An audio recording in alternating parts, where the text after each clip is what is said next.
Hey, good morning, everyone. Welcoming you to another edition of Game Time with Kenny. Game Time with Kenny is back in the house, and we are ready to rock and roll today. Now, today we want to talk about the NBA playoffs. There was a couple of good games, but one team started to pull away a little bit, and then they ended up winning on the road. And I'm talking about the Milwaukee Bucks.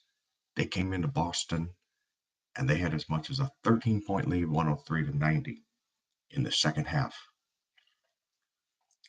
And they end up winning, beating the Boston Celtics 123 to 116, grabbing a 2-1 lead, getting the home court back.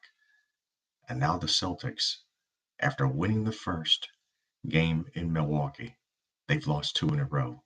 They've got to search for answers to try to get the split at home and to force it to go the best of 2 out of 3, with Game 7 being in Milwaukee, if there is a Game 7. They've got to really find answers. So let's go into yesterday's action in Boston. So let me show you a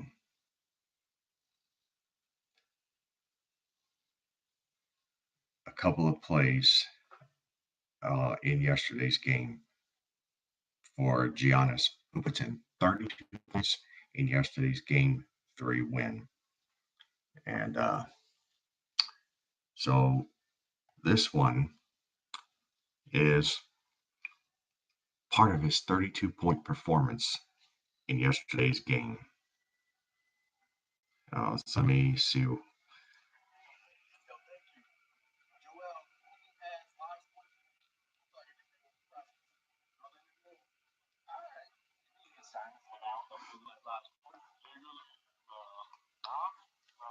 Okay, it's going through a 30-second commercial first before the video comes up. So I do apologize for that.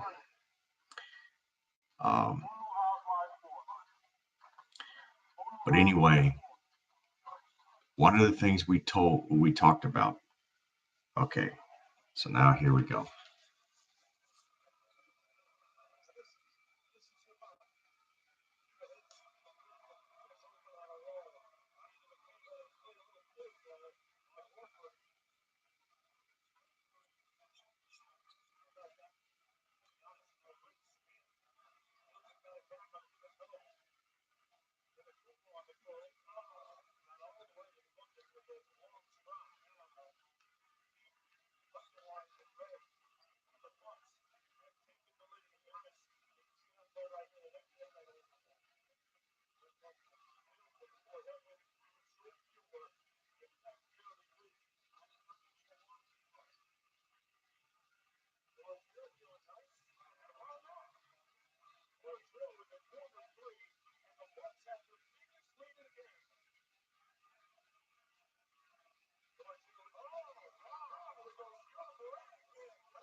Okay, so that was part of a 32-point performance, as you saw Hill, Middleton, and others getting into the action. And as we talked about, the Celtics One of the ways they're going to win this game and win the series is if they can control Giannis and not let him get into the paint. They couldn't do that. He had his way with him last night, and that's the reason they're up 2-1. The way Giannis plays, the team feeds off of him. If you can control Giannis from doing what he wants in a game, then the Bucks, who feed off of Giannis, they may have an off game, but that's not what happened yesterday. So the Celtics got to go back to the game plan they had in game 1.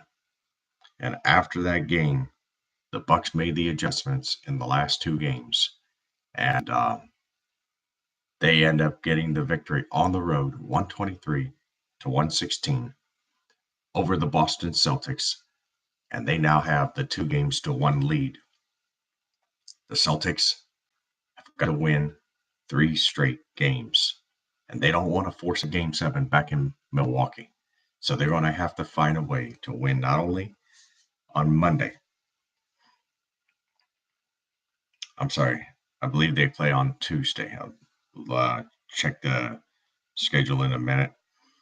But I just want you to know that's the key to the series, as I said. If they can control Giannis from getting into the paint, then the Celtics have a chance. They've got to let him shoot from the perimeter from at least the free throw line backwards. They couldn't do it, and they suffered the loss. All right, so if we look at the points for yesterday, Giannis played 39 of the 48 minutes. He only rested for 9. He had 32. Middleton, he shot 50% from downtown. He was 3 for 6, 20 points. And Muratek had 13. Off the bench, they got Hill, who was 2 for 3 from the 3-point line. He was 1 for 2 at the free throw line. He was 9 of 12 for the game. They got 21 points off the bench. Kana had 14. And then they had Ilyasova, who had 5, and Snell, who had 2. So they had 46 points off the bench yesterday. That was just remarkable. The Celtics, on the other hand, were led by Kyrie Irving, who had 29. Jason Tatum chipped in with 20. All 5 starters were in double figures. Morris had 16. Al Horford had 17. And Brown had 18. But off the bench, they only got Hayward with 10. And Ojale had 6. So they were outscored 46-16 off the bench. They were outbeat by 30 points in that game yesterday. You're not going to win if your bench can only produce 16, and the Bucks bench produced 46 points. So they've got to come up with a way to solve that in game number 4. If they're going to have a chance in this series, they're going to have to do that. All right, now let's go to the Denver-Portland series. There was a split in the first 2 games in Denver. Denver taking the first one. Portland coming back in game 2 with a gutty defensive performance. They win 97-90. What would game 3 hold? Well, I'll tell you, it was just truly amazing to see what took place in yesterday's game. I want you to watch. We're going to show another video. This is about a little over a 3-minute video, but it's going to show you what took place in Portland. But it was amazing. But before that happens, let's go to the NHL playoffs real quick. Couple of games that took place. Carolina having the chance to defeat the New York Islanders, and they did. 5-2. 2 consecutive games in a row, the Carolina Hurricanes win by the same margin. We'll talk about that more in a minute as the video comes up.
Okay, so as you see, what a thriller it was in Portland, the first overtime game of this year's NBA playoffs.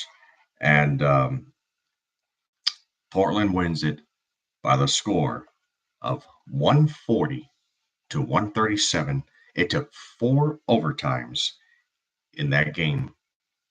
Well, I'll tell you what, one of the longest overtime games ever in NBA playoff history was the Milwaukee Bucks when they have a 5 overtime thriller at home.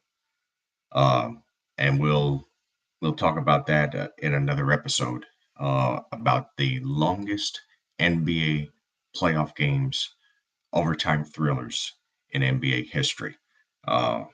It's just going to be amazing at what we will discover, and including the Milwaukee Bucks at home. They had a 5 overtime thriller in a playoff game as well. So we'll, again, like I said, talk about that in another episode. But you can see that McCollum, he couldn't miss. I mean, he was a guy that was probably one of the biggest players that they got in franchise history for the Portland Trailblazers, and him and Damian Lillard. I love watching those two play when they're on fire for the game, and they were yesterday. But let's look at the scoring line for both teams. Uh, Jokic, Nikola Jokic, and Murray. They combined for 67 of the Denver 137 points. So 67 points. That means the rest of the team scored 70. So those two players itself almost outscored the entire team for the Denver Nuggets. So Jokic had 33 and Murray has 34. They were also had Millsap had 17, Harris had 13, and Craig had 4 points. Off the bench, they got Barton, who had 22, Beasley had 11, and Plumlee had only 3 points off the bench. Well, Beasley and Barton both shooting 3 for 4 from downtown off the bench. That means they got 18 points between those two off the bench, off 3-pointers. And I'm sorry, those were the free throws. Actually, Beasley was 2 for 5 and Barton was 3 for 7. So those two, they had 15 points off the bench, 3 for 4 from the free throw line for both of them. And Plumlee was perfect at the free throw line. He was 3 for 3. Jokic and Murray each hitting 4 3-pointers.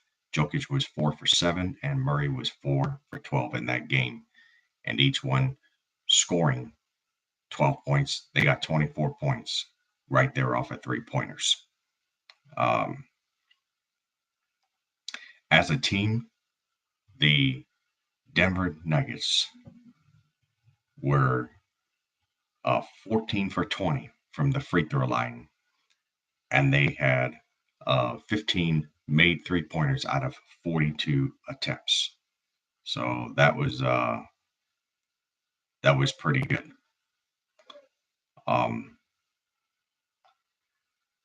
When you look at the Portland side of the ball, McCollum led all scorers in the entire game with 41 points in yesterday's game.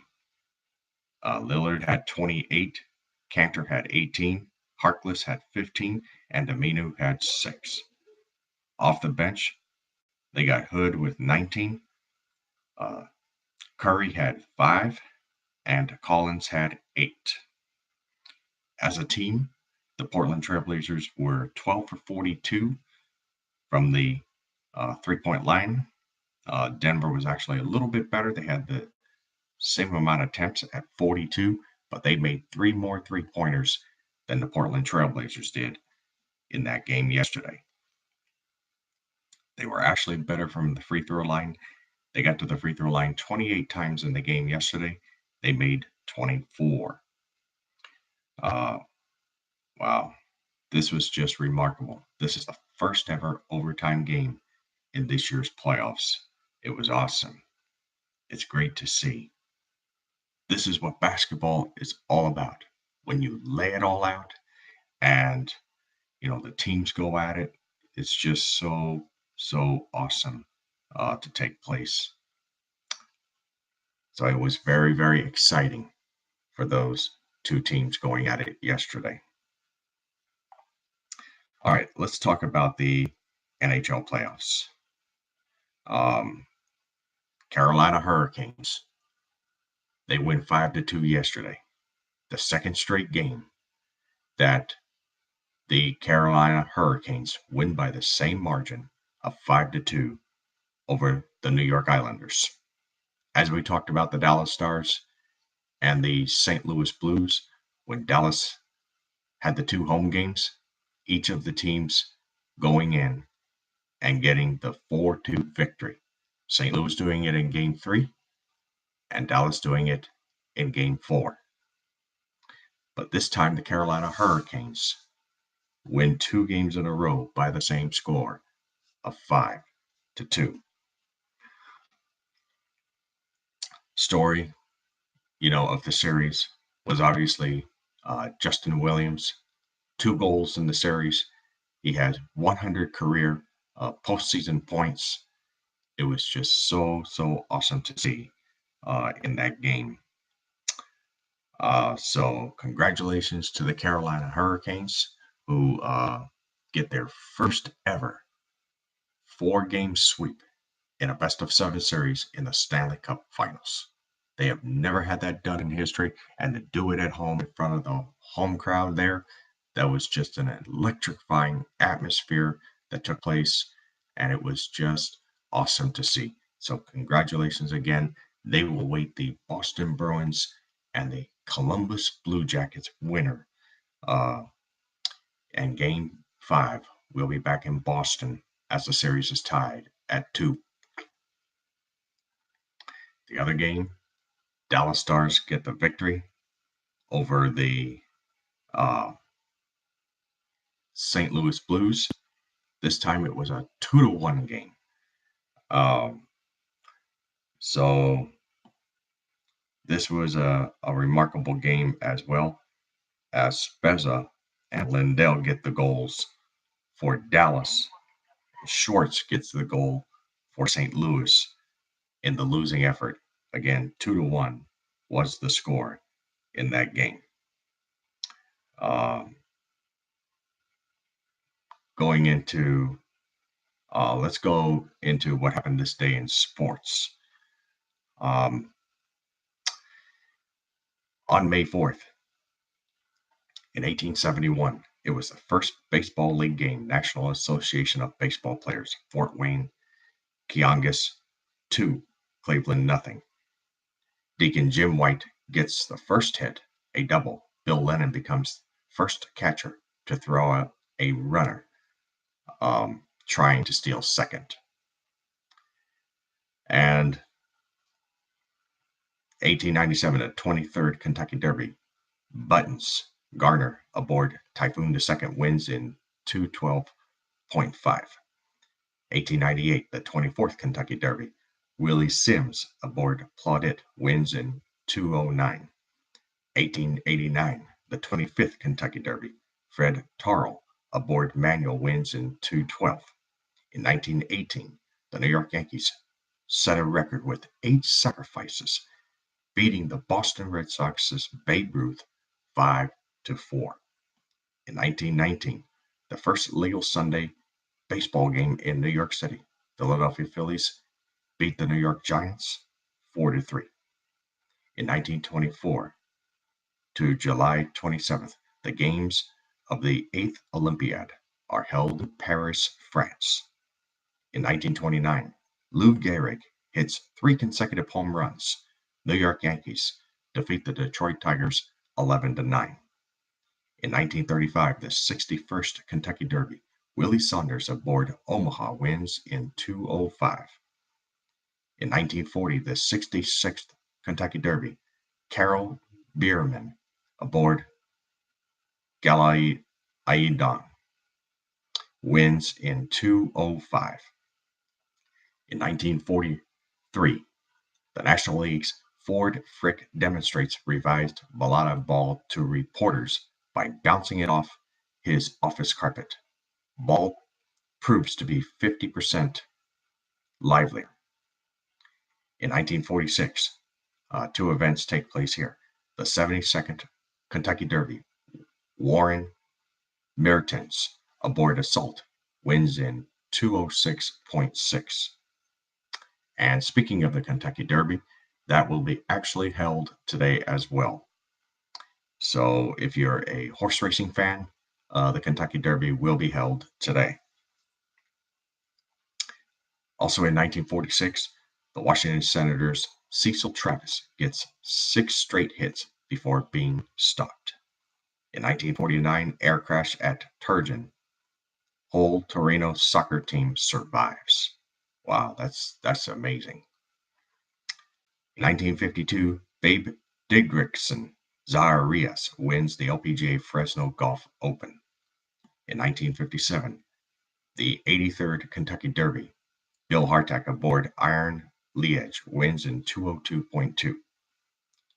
In 1963, the 89th Kentucky Derby, Braulio Beza aboard Chattahoochee wins in 201.8. In 1963, the pitcher Bob Shaw sets a record of 5 balks in a game. In 1965, Willie Mays' 512th home run breaks Mel Ott's 511th National League run record of home runs in the game. So again, Willie Mays does it with his 512th home run in the year of 1965.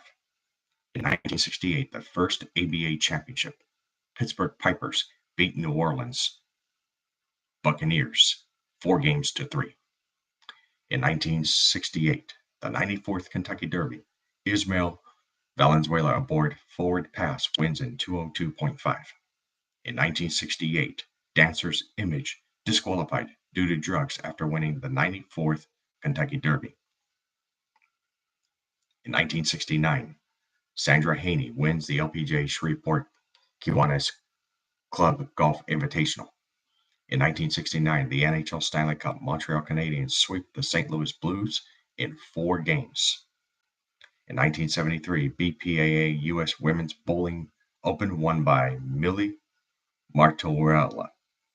In 1973, the longest game in Veterans Stadium, Philadelphia Phillies beat Atlanta Braves 5-4 in 20 innings. In 1974, the 100th Kentucky Derby, Angel Cordero Jr. aboard Cannonade wins in 2:04. In 1975, in Candlestick Park at 12:32 p.m., Houston Astros Bob Watson scores the Major League's 1 millionth run. In 1975, Maria Astrologis wins the LPGA Birmingham Golf Classic. In 1979, Jackie Mercer wins her 4th golf title 31 years after her first. In 1980, the Chicago White Sox first baseman Mike Squires catches a final inning of an 11-1 loss to the Milwaukee Brewers, becoming first lefty to catch since Dale Long in 1958. In 1980, Hollis Stacy wins the LPGA CPC Women's International Golf Tournament. In 1981, the New York Yankees' Ron Davis strikes out 8 consecutive California Angels, ran the record of 13 strikeouts of last 14 faced, also saved Gene Nelson's first win 4-2. In 1981, Silvana Cruciato wins the 15-kilometer female world record of 49:44.0. In 1982, Minnesota Twins rookie outfielder Jim Eisenreich, who suffers from Tourette's syndrome, removes himself due to taunts from Boston Red Sox bleacher fans. In 1984, Dave Kingman's fly ball never comes down, stuck in the Metrodome ceiling. In 1985, the 111th Kentucky Derby, Angel Cordero Jr. on Spend a Buck wins 2:00.2. In 1989, Junior Felix of Toronto Blue Jays becomes the 53rd to hit a home run on the first at-bat. In 1990, 2 consecutive events take place. The Baltimore Orioles player Greg Olson sets relief pitcher record of 41 consecutive scoreless innings, and Pakistan beats Australia by 36 runs to win Australia Asia Cup. Sharjah. In 1991, there are 4 events that take place here. The 117th Kentucky Derby, Chris Antley aboard Strike the Gold wins in 2:03. ABC Masters Bowling Tournament won by Doug Kent. Cleveland Indians Chris James sets a club record for most RBIs in a game with 9. The New York Mets, Sasser and Mark Carreon are 8th to hit consecutive pinch home runs. In 1994, Arsenal wins the 34th Europe Cup II. In 1996, 3 events take place here. The 122nd Kentucky Derby, Jerry Bailey aboard Grindstone wins in 2:01. ABC Bud Light Masters Bowling Tournament won by Ernie Schlegel. Greg Pavlik one-hits Detroit Tigers, making the Texas Rangers first American League team to pinch back-to-back one-hitters since the Washington Senators in 1917. In 1997, 2 events take place here. Phil Blackmar wins the 50th Houston Golf Open. In 1997 also, Tammy Green wins the LPGA Sprint Title Holders Championship. In 2002, in Germany, BV Borussia Dortmund wins the Bundesliga title after a 2-1 victory over SV Werder Bremen. In 2008, 4 events, the last 4 events of this day in sports history takes place. The first one, the Philadelphia Flyers beat the Montreal Canadiens 6-4 in Game 5 of the NHL Stanley Cup playoffs, eliminating Montreal and Canada's last hope for the Cup this season. A Canadian team has not won the Cup in 15 years. The Dallas Stars advance to the next round by defeating the San Jose Sharks 2-1 in Game 6 of the Stanley Cup playoffs in the 8th longest game in NHL history with 4 overtime periods. Real Madrid wins a record 21st Spanish Soccer League title, defeating Osasuna 2-1. And finally, the Pittsburgh Penguins defeat the New York Rangers 3-2 to win the Eastern Conference in Game 5 of their Stanley Cup series. Well, I know we did go a little bit over 30 minutes today, so I do apologize for that. We wanted to show a couple different videos, and that took a little longer than our usual 30-minute program, or 30 minutes or less. But in closing, I want to talk about the games for today, and we'll just go over the schedule real quick. In the NHL tonight, we have the Boston Bruins and the Columbus Jackets, the Blue Jackets, as they go there for the next game. And that will occur at 7 Eastern tonight, 4 Pacific, and 1 o'clock in the afternoon for those of you in the Hawaiian Standard Time Zone. And that's why we like to see the games early.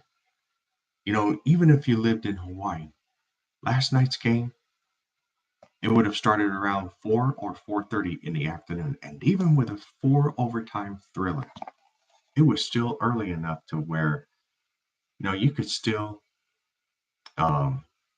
take a little walk, take a little stroll, or anything like that. But when you're in the East Coast and when it starts that late, you're so tired. The game will get done right around 2, maybe 3 in the morning if it went that late. And then you just want to go to bed. Wouldn't it be good? What do you think about games starting earlier and matching it as if it was in the Hawaiian Standard Time Zone, but then Hawaii would still be 5 or 6 hours in back of the Eastern Time Zone? So what do you think about that? Or do you like it starting later in the evening? We'd like your feedback on that. We'd like you to comment. Send us a comment. We'll respond to it. It may not be right away, but when we do get to it, we will respond.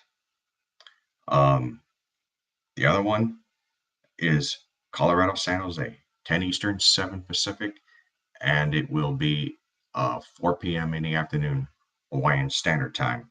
That will be seen on the NBC Sports Network. NBC will carry the Bruins game at night. The actual face-off time will be at 7:15 Eastern and 1:15 in the afternoon for those in the Hawaiian Standard Time Zone and 4:15 on the West Coast. Then tomorrow, just one game in the NHL. St. Louis Blues go back to Dallas. They take on the Dallas Stars. The game time will be at 3 Eastern, noon Pacific, 9 o'clock in the morning for those of you in the Hawaiian Standard Time Zone. When you talk about the NBA side, all right, so let's go back and let's talk about today's games. Well, today in the NBA, there's only going to be one game. That's the Golden State Warriors and the Houston Rockets, 8:30 Eastern, 5:30 Pacific, 2:30 in the afternoon for those of you in the Hawaiian Standard Time Zone. And Sunday, 3:30 Eastern, 12:30 Pacific, 9:30 in the morning on the Hawaiian Standard Time Zone on ABC. It'll be Toronto, Philadelphia, game number 4, as Toronto tries to find answers after a Game 3 loss in Philadelphia. And yes, 7 Eastern, 4 Pacific, 1 p.m. for those of you in the Hawaiian Standard Time Zone on TNT. That's where Game 4 takes place in Portland. Boy, can we see another thriller like we did in yesterday's game. What an amazing game it was in Portland. And we'll go through talking about that game on Monday for the highlights.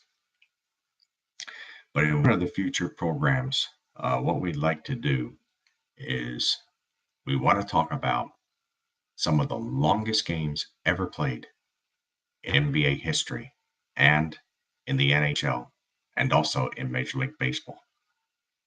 So in upcoming programs, we will dedicate a separate program just to those areas. And then we also want to look at some of the best NFL legends ever to play the game. And want to start off in the quarterback area. And one of the quarterbacks that we will talk about during that time will be the career and legacy of Joe Montana. Joe Montana, I'll tell you, I love him as a quarterback, how he played the game, how he led the 49ers to Super Bowl victories, one of the best Super Bowl comebacks in history occurred when they went to Miami, Florida for a trip against the Cincinnati Bengals. And who can ever remember that Super Bowl game? And then remember, they also had in Pontiac, Michigan, at the Silverdome there, home of the Detroit Lions, the same two teams played. And both games, were decided by less than a touchdown. That is just truly remarkable.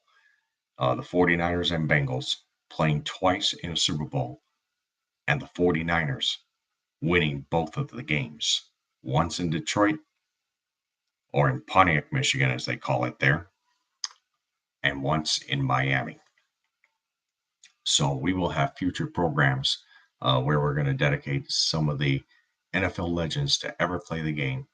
We'll do the quarterbacks, and we'll probably do the wide receivers and even running backs, and even on the defensive side.